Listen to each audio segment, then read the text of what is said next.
Senate knows that the rationale for withholding the asset borders on his observation on clause 84 of that bill.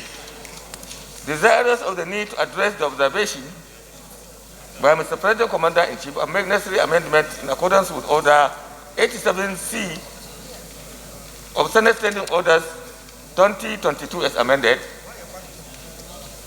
and in order to secure this very important plank, vital plank of our legislative agenda, and relying also on Order 1B and Order 52.6 of the Senate Standing Orders 2022 as amended, the Senate accordingly resolved to rescind its decision on the affected clause as part and recommit the same to the Committee of the Whole for reconsideration. I so move.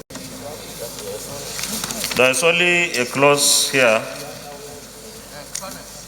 for us to consider, and that is the clause 84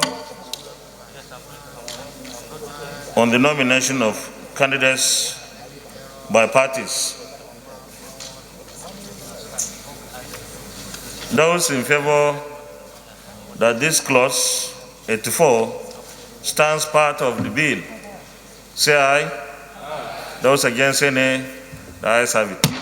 Thanks for checking out SYMFONI on YouTube. Please be sure to subscribe and like our videos for updates.